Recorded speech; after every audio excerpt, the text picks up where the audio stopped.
welcome to my vlog, Life in the Borders.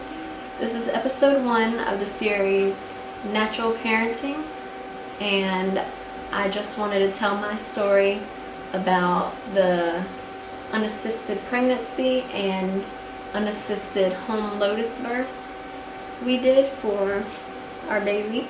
I researched all kinds of stuff when I was pregnant about just the procedures they do for pregnant women and what's necessary, what's unnecessary, and what I found was a lot of the procedures are unnecessary and you don't really need them. We chose a unassisted pregnancy because that's what we felt was safest for myself and for the baby, just because of all the stuff that happens in the hospitals and the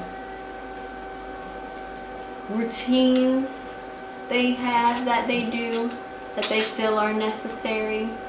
We felt like we didn't really need any of that, which we didn't. While I was pregnant, what I did to kind of help myself was I was eating clean food. Everything I ate was non-GMO. Everything I drank, which really was only water, was clean. Of course, I was taking my prenatals and DHA, and I also was taking red raspberry leaf extract pills, which they say helps to strengthen your uterus. So I was doing that too.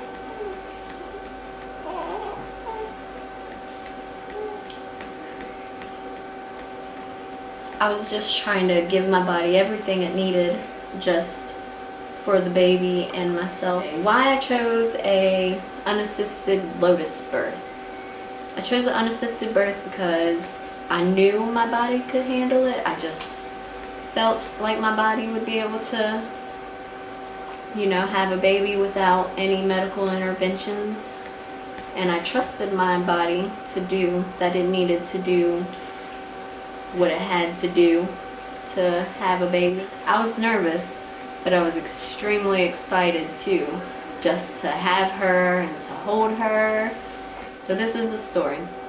April 6th, it was just a normal day for me and Matt. We just were walking around on the beach, we went swimming, and we just came back home to our room and just cooked dinner and sat around.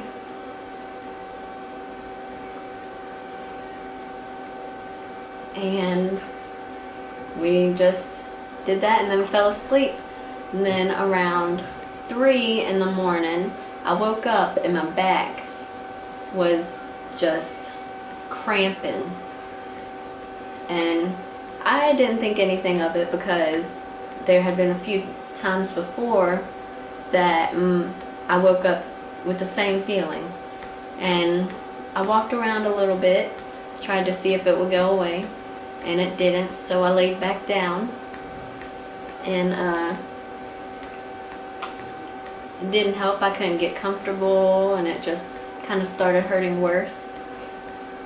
So I walk around again, and then Matt wakes up and I'm just walking around, pacing the room, just holding my back. And he's like, do I need to get the birth stuff ready?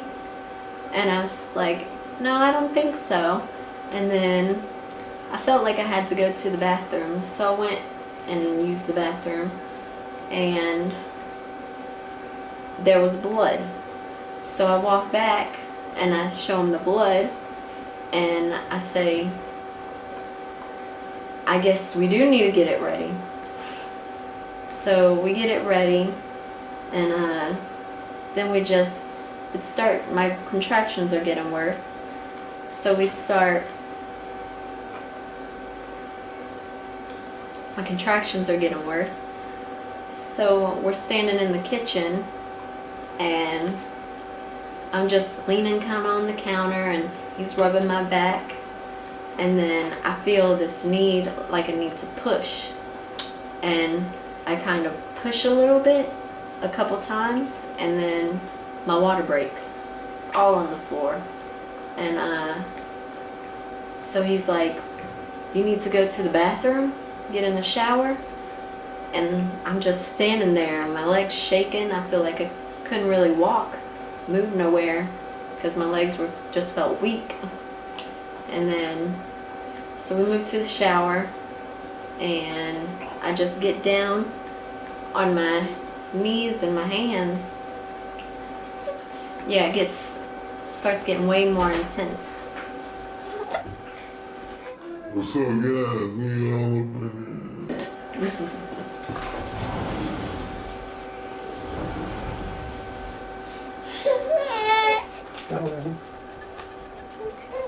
up, guys?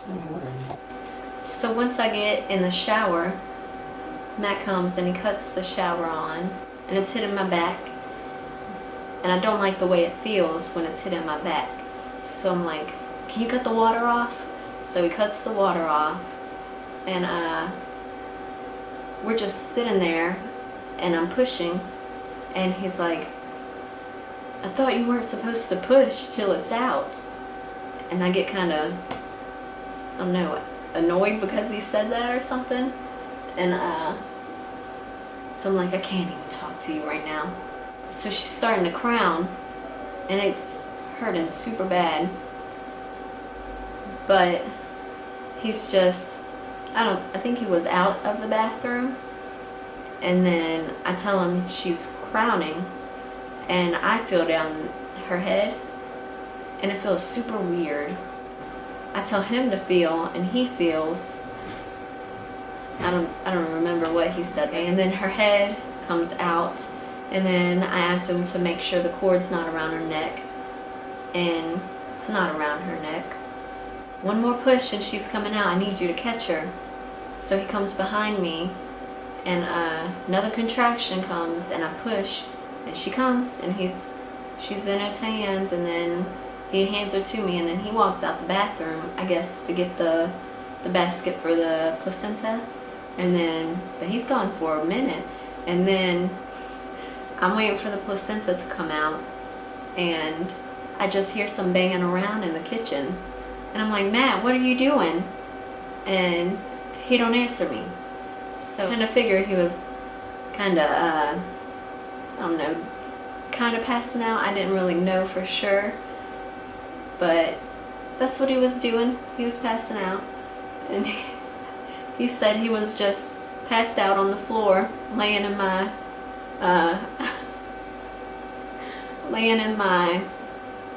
amniotic. My water broke, so he comes back in there after a while, and my placenta's out, and he's like, what do you need? And I'm like, nothing, just go lay down. And yeah, he lays down in here for a little while, and I'm just sitting in the shower, just holding her. So just rubbing her vernix in her skin, and it's the best thing ever. And by the time she was born, it was 422. So my labor wasn't long at all. So that's my unassisted pregnancy and unassisted home Lotus birth in Egypt story. Thanks for watching, and subscribe for more, because we will have more videos coming out in this series, and more about just Egypt and the people, some of the food, and the places around where we stay. So yeah, just like and subscribe.